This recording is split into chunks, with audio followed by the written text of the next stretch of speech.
अस्सलाम वालेकुम students, today I am going to discuss the oxidation reactions of benzene. तो students आज के लेक्चर में हम जो है ऑक्सीडेशन रिएक्शंस ऑफ बेंजीन को डिस्कस करेंगे। तो उस ऑक्सीडेशन रिएक्शंस ऑफ बेंजीन को स्टार्ट करने से पहले स्टूडेंट्स मैं आप लोगों को बता देती हूँ, जैसे कि मैंने फर्स्ट लेक्चर में आप लोगों से डिस्कस किया था कि बेंजीन जो है वो 4 टाइप के ऑक्सीडेशन रिएक्शंस शो करता है। फर्स्ट जो है आपके पास रिएक्शन उसको हम कहते हैं कंबस्टन रिएक्शन। सेकंड जो है वो हमारे पास है catalytic oxidation reaction of benzene. Third जो है वो ओजोनोलिसिस है और फोर्थ जो है वो है साइड चेन ऑक्सीडेशन। तो ये स्टूडेंट्स इस तरह से ये 4 रिएक्शंस आपको नज़र आते हैं ऑक्सीडेशन रिएक्शंस ऑफ बेंजीन। तो स्टूडेंट्स आज के लेक्चर में जो हमारा मेन टारगेट है वो ये फर्स्ट 2 रिएक्शंस हैं। इनको मैं आपसे डिस्कस करूँगी कंबस्टन को और कैटालिटिक ऑक्सीडेशन ऑफ बेंजीन को, ठीक है। लेकिन जो नेक्स्ट हमारे पास रिएक्शंस होंगे ये वाले ozonolysis and side chain oxidation, इसको मैं नेक्स्ट लेक्चर में आप लोगों से शेयर करूँगी। तो स्टूडेंट्स हम स्टार्ट लेते हैं। हमारा जो आज का मेन टारगेट है वो है कंबस्टन। जैसे कि मैंने भी आपसे डिस्कस किया कि कंबस्टन को हम डिस्कस करेंगे आज के रिएक्शन में, और सेकंड जो है कैटालिटिक ऑक्सीडेशन को डिस्कस करेंगे। तो मैं स्टार्ट लेती हूँ कंबस्टन रिएक्शन से। तो कंबस्टन को स्टार्ट करने से पहले मैं आपको ये बता दूँ कि स्टूडेंट्स कंबस्टन क्या होता है? जलना। तो जलना, जब भी हम किसी चीज़ को जलाते हैं तो वो उसके लिए हम फ्री सप्लाई ऑफ एयर, मतलब एयर की मौजूदगी में जो है वो ऑक्सीडेशन इसकी होगी, ठीक है। तो स्टूडेंट्स फिर जब हम फ्री सप्लाई ऑफ एयर देंगे तो क्या होगा कि जो बेंजीन है वो बर्न होगी in the free supply of air. तो उसके रिजल्ट में आपको जो है 2 प्रोडक्ट्स मिलती हैं। एक होती है कार्बन डाइऑक्साइड और दूसरा जो होता है वो क्या होता है? दूसरा होता है वाटर। और साथ में हीट जो है, लार्ज अमाउंट ऑफ हीट जो है वो इसमें से इवॉल्व होती है, ठीक है। तो इसी वजह से इस रिएक्शन को हम कहते हैं कंबस्टन रिएक्शन ऑफ बेंजीन। तो स्टूडेंट्स इसको मैं रिएक्शन के थ्रू जो है एक्सप्लेन करने जा रही हूँ। तो हम सबसे पहले क्या लिखेंगे, यहाँ पर मैं लिखने लगी हूँ। तो स्टूडेंट्स ये मैंने फर्स्ट रिएक्शन जो है शो किया कंबस्टन। तो कंबस्टन में क्या है कि हम लिख रहे हैं कि क्या होगा कि बेंजीन जो है C6H6 इसको हम रिएक्ट करवाएंगे ऑक्सीजन के साथ, free supply of air provide करेंगे, ठीक है। तो यहाँ पर रिएक्शन को बैलेंस करने के लिए जो है मैं इस तरह से इसको लिख रही हूँ, क्योंकि सारे एटम्स जो है वो इक्वेशन आपके पास बैलेंस्ड होनी चाहिए, ठीक है। तो ये ऑक्सीजन जो है हम इसमें ऐड करेंगे, ठीक है, और ऑक्सीडेशन करवाएंगे, यानी कि addition of oxygen is called as oxidation, ठीक है। तो यहाँ पर बेंजीन का रिएक्शन होगा ऑक्सीजन के साथ, फ्री सप्लाई ऑफ एयर के साथ। तो इसके रिजल्ट में जो है आपको जो कंपाउंड मिलेंगे, जो इसके मॉलिक्यूल्स मिलेंगे वो है कार्बन डाइऑक्साइड। फर्स्ट आपको कार्बन डाइऑक्साइड मिलेगा, उसके अलावा जो है वाटर मिलेगा, और साथ में एक्सेस अमाउंट ऑफ हीट जो है वो इवॉल्व होगी। तो इसको मैं रिमूव कर देती हूँ। ये जो यहाँ पर मैंने रिएक्शन शो किए हैं, ये तो आपको पता चल गया कि आज के लेक्चर में हमने कंबस्टन और कैटालिटिक ऑक्सीडेशन को डिस्कस करना है। तो मैं यहाँ से भी ये रिमूव कर देती हूँ, ठीक है, ताकि हमारे पास जो है वो रिएक्शन जो है वो मौजूद हो और आप इसको देख सकें आसानी से, ठीक है। तो यहाँ पर आपके पास बनेगा कार्बन डाइऑक्साइड, एक सेकंड जो है वो वाटर, और थर्ड पे जो है एक्सेस अमाउंट ऑफ हीट जो है स्टूडेंट्स इवॉल्व होती है। अब रिएक्शन को बैलेंस कर लेते हैं। रिएक्शन को बैलेंस करने का आसान तरीका, तो यहाँ पर आप देखिए कार्बन कितने हैं? 6 कार्बन हैं, ठीक है। तो स्टूडेंट्स जब भी आप देखेंगे इक्वेशन के अंदर जो है आपके पास कार्बन, हाइड्रोजन एंड ऑक्सीजन है, तो सबसे पहले आपने कार्बन को बैलेंस करना है, फिर हाइड्रोजन को, फिर ऑक्सीजन को, ठीक है। तो अब हम देखते हैं कार्बन कितने हैं? 6 हैं, ठीक है। तो यहाँ पर 6 कार्बन है और यहाँ पर कार्बन 1 है। तो हम इसको क्या करेंगे, यहाँ पर 6 यहाँ पर लिख देंगे, 6 से मल्टीप्लाई हो गया, ठीक है। तो 6 कार्बन जो है यहाँ पर भी हो गए, यहाँ पर भी, तो हमारे पास कार्बन बैलेंस्ड हो गए हैं। अब हम आते हैं हाइड्रोजन की तरफ। तो हाइड्रोजन यहाँ पर देखें तो वो कितने हैं? 6 हाइड्रोजन हैं, जबकि यहाँ पर देखें तो आपके पास 2 हाइड्रोजन जो हैं वो मौजूद हैं। तो हम अब रिएक्शन को बैलेंस करने के लिए क्या करेंगे? तो स्टूडेंट्स हम रिएक्शन को बैलेंस करने के लिए क्या करेंगे, यहाँ पर भी 6 करने के लिए हम क्या करेंगे, यहाँ पर 3 से मल्टीप्लाई कर देंगे। तो यहाँ पर ऑलरेडी 2 है, तो 3 2 = 6, तो 6 हाइड्रोजन्स भी बैलेंस्ड हो गए हैं। तो अब हमने यहाँ पर भी इसको भी टिक कर लिया कि ये कार्बन भी बैलेंस्ड हो गया, हाइड्रोजन भी बैलेंस्ड हो गया। अब हमारी बारी है ऑक्सीजन की। तो ऑक्सीजन को हमने बैलेंस करना है। तो ऑक्सीजन में आप देखें कि यहाँ पर लिखा हुआ है 15/2 ऑफ ऑक्सीजन, O2। मतलब क्या है कि अगर हम ऑक्सीजन को काउंट करें तो यहाँ पर कितने जो है वो ऑक्सीजन एटम्स मौजूद हैं, और इधर कितने ऑक्सीजन एटम्स मौजूद हैं, इसको हम काउंट कर लेते हैं। तो स्टूडेंट्स ये आपके पास 15/2 का मतलब है 7.5, मतलब 7.5 ऑक्सीजन एटम्स है। इसका मतलब क्या है कि अगर हम इनको डबल करें तो तभी जाके ऑक्सीजन मॉलिक्यूल है, क्योंकि यहाँ पर ऑक्सीजन मॉलिक्यूल की बात हो रही है। तो 7.5 और 7.5 दोनों मिला के कितने बने? 15, ठीक है।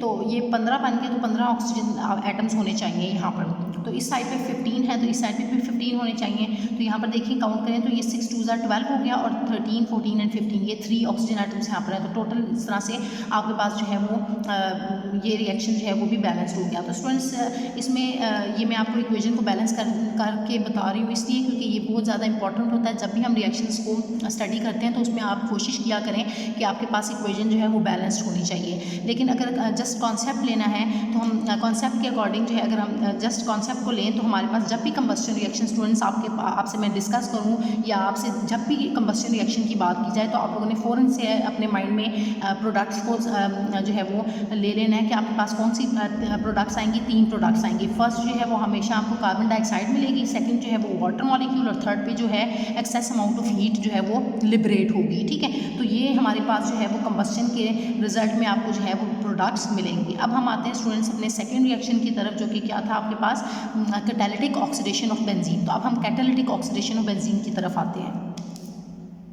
तो स्टूडेंट्स हमारे पास जो है सेकंड कैटेगरी थी कैटालिटिक ऑक्सीडेशन ऑफ बेंजीन। तो स्टूडेंट्स इसमें मैंने आपसे कहा था कि जो बेंजीन है अगर हम उसकी ऑक्सीडेशन की बात करें तो उसमें क्या होता है कैटालिटिक ऑक्सीडेशन क्यों लिखा गया है क्योंकि इसमें कैटलिस्ट जो है उसके थ्रू जो है बेंजीन की ऑक्सीडेशन होगी, इसी वजह से हम इसको कहते हैं कैटालिटिक ऑक्सीडेशन ऑफ बेंजीन। लेकिन अब स्टूडेंट्स यहाँ पर बहुत इंपॉर्टेंट बात वो ये है कि वैसे तो हम ऑक्सीडेशन करने के लिए जो है हम KMnO4 को यूज़ कर लेते हैं। KMnO4 जो है वो स्ट्रॉन्ग ऑक्सीडाइजिंग एजेंट है। इसके अलावा जो है K2Cr2O7 पोटाशियम डाइक्रोमेट, इन दोनों को ऑक्सीडाइजिंग एजेंट जो हैं हम इनको इस्तेमाल करते थे ऑक्सीडेशन करने के लिए, कंपाउंड्स की ऑक्सीडेशन के लिए हम इनको इस्तेमाल करते हैं। लेकिन स्टूडेंट्स यहाँ पर अगर हम बेंजीन की बात करें तो बेंजीन की अगर हम ऑक्सीडेशन की बात करें तो इसमें जो है क्या होता है कि ये KMnO4 और K2Cr2O7 जो है वो यहाँ पर एज सच इतने स्ट्रॉन्ग ऑक्सीडाइजिंग एजेंट्स नहीं हैं जो कि बेंजीन के लिए रिक्वायर्ड हो। तो बेंजीन की इस तरह से इनके थ्रू जो है ऑक्सीडेशन जो है वो नहीं हो सकती।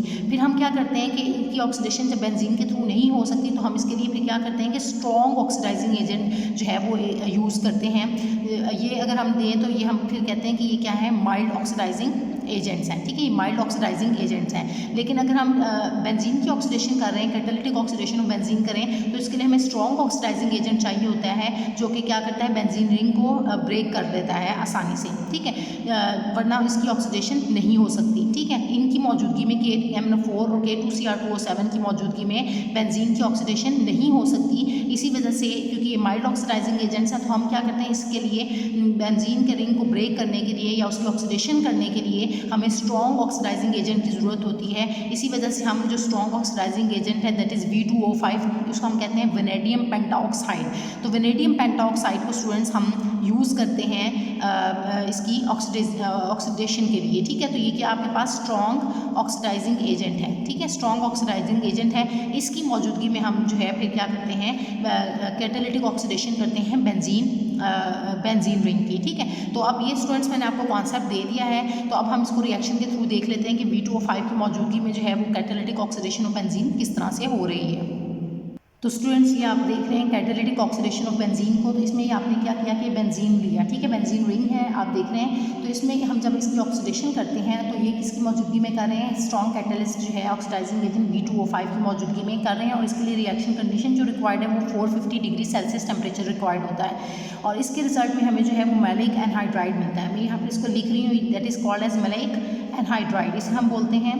और ये किस तरह से इसकी फॉर्मेशन हो रही है वो मैं आपसे डिस्कस करने जा रही हूँ। तो अब होता क्या है कि रिएक्शन को अब मैं बैलेंस कर लेती हूँ। तो यहाँ पर हमने 2 बेंजीन रिंग ले ली है। ठीक है, अब आप देखें 2 बेंजीन रिंग का मतलब क्या है कि अगर एक बेंजीन जो है वो C6H6 है तो 2 बेंजीन रिंग में क्या होगा कि C12 होंगे और H भी 12 हो जाएंगे। अब हम क्या करते हैं मैंने आपको बताया था स्टार्ट में कि जब भी हम रिएक्शन को बैलेंस करना होता है तो उसमें हम 3 चीज़ें जो है वो पहले ही हम देख लेते हैं। जैसे इसमें कार्बन हाइड्रोजन और ऑक्सीजन है तो हम कार्बन हाइड्रोजन और ऑक्सीजन को बैलेंस करेंगे। तो सबसे पहले हम कार्बन को बैलेंस कर लेते हैं। तो कार्बन कितने हैं इसके अंदर 12 है, यानी कि 6 एक बेंजीन रिंग में और 6 ही दूसरे में। तो फिर इस तरह से 12 जो है वो आपके पास कार्बन जो है वो 12 बन जाएंगे। तो आप देखिए यहाँ पर 12 कार्बन है और इस साइड पे अगर आप देखें तो ये कितने हैं 1 2 3 4 और ये 5 है। ठीक है, तो हम क्या करते हैं इसको भी हम 2 अगर कर लें तो यहाँ पर आपके पास कार्बन कितने बन जाएंगे 2 2 4 2 6 और 2 8, ये 8 हो जाएंगे। इसके अलावा कितने बच गए 9 10 11 और 12, 4 रह गए। तो आपने इसके साथ जो है वो 4 मेंशन कर दिया इसके साथ। तो आप देखें आपके पास टोटल कार्बन जो है वो 12 बैलेंस्ड हो गए हैं। अब हम आते हैं हाइड्रोजन की तरफ। तो हाइड्रोजन यहाँ पर कितने थे, 6 एक बेंजीन रिंग के अंदर है, तो 6 दूसरे में, तो टोटल यहाँ पर भी हाइड्रोजन भी कितने हो जाएंगे, 12 हाइड्रोजन होंगे। ठीक है, तो 12 हाइड्रोजन होंगे और इस तरफ कुछ भी नहीं है, तो इस वजह से हाइड्रोजन अभी इसमें भी बैलेंस कर लेते हैं। तो यहाँ पर 2 हैं और यहाँ पर भी 2 हैं, 2 और 2 यहाँ पर 4 हैं और यहाँ पर अगर आप देखें तो ये 2 हैं, तो 6 हो गए। अब हम क्या करेंगे, ये बैलेंस्ड हो तो इसको अगर हमने छेड़ा तो इस तरह कार्बन भी डिस्टर्ब हो जाएंगे, तो हम क्या करेंगे कि इस वाले वाटर मॉलिक्यूल के अंदर जो है हाइड्रोजन को ऐड करेंगे।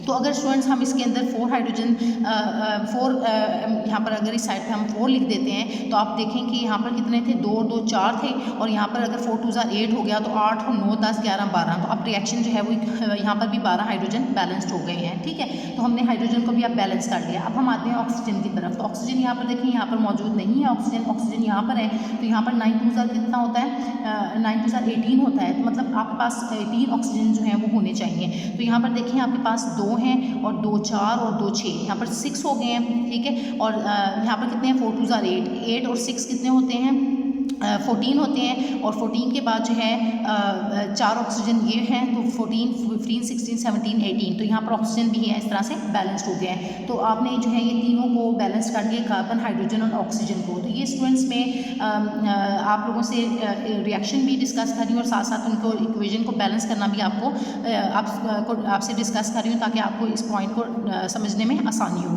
तो स्टूडेंट्स ये तो हमने देखा कि बेंजीन जो है उसकी ऑक्सीडेशन हो रही है और ये मैंने स्टार्ट में आपसे डिस्कस किया कि हमने V2O5 को क्यों यूज़ किया, क्योंकि जो बेंजीन की अगर हम बात करें तो इसमें क्या है, benzene ring is itself involve. तो क्या होगा, यहाँ पर बेंजीन रिंग आप देख रहे हैं, तो इसमें क्या हो रहा है कि नेक्स्ट ये इसकी बेंजीन रिंग जो है वो ब्रेक होके, तो आप देखें कि ये बेंजीन रिंग अब इसमें मौजूद नहीं है। ठीक है, बेंजीन रिंग नहीं है क्योंकि अब ये ब्रेक हो चुका है और इसको ब्रेक करने के लिए यानी कि इसकी ऑक्सीडेशन करने के लिए हमें स्ट्रॉन्ग ऑक्सीडाइजिंग एजेंट यानी कि V2O5 की ज़रूरत थी, क्योंकि वो माइल्ड ऑक्सीडाइजिंग एजेंट KMnO4 या K2Cr2O7 पोटेशियम डाइक्रोमेट के थ्रू जो है उनकी ऑक्सीडेशन नहीं हो सकती थी। तो इसीलिए हमने V2O5 को यूज़ करके और 450 डिग्री सेल्सियस टेम्परेचर प्रोवाइड करके इसको किस में कन्वर्ट किया है, मैलिक एनहाइड्राइड में। और इस मैलिक एनहाइड्राइड की जब हम फर्दर हाइड्रोलिसिस करते हैं तो उसके रिजल्ट में जो है आपको ये मैं आपसे नेक्स्ट स्टेप में डिस्कस कर रही हूँ कि मैलिक एनहाइड्राइड की फर्दर हाइड्रोलिसिस करके हम इसको किस तरह से मैलिक एसिड में कन्वर्ट करेंगे।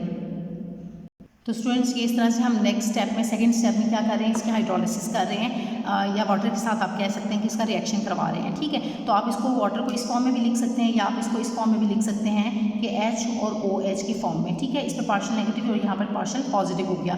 अब इस रिएक्शन को लिखने के लिए मैं यहाँ पर ये मैलिक एनहाइड्राइड को यहाँ से रिमूव कर रही हूँ, क्योंकि ये मैंने आपको बता दिया कि इसको हम मैलिक एनहाइड्राइड कह रहे हैं, क्योंकि एनहाइड्राइड हम उस चीज़ को कहते हैं जिसमें से वाटर रिमूव हुआ हो।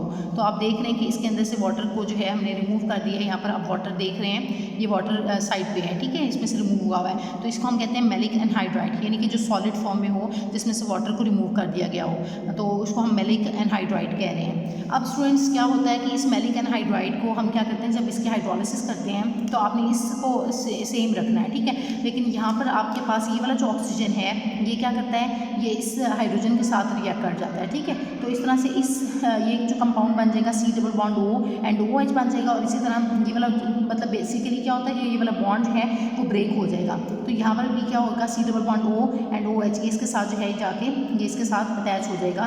तो इस तरह से यहाँ पर भी आपका एसिड जो है वो ग्रुप बन जाएगा और इस साइड पे भी आपका क्या बन जाएगा, एसिड ग्रुप बन जाएगा। तो बेसिकली आपके पास 2 एसिड ग्रुप्स की फॉर्मेशन हो जाएगी। ये आप देख सकते हैं, ये C double bond O and OH बन जाएगा।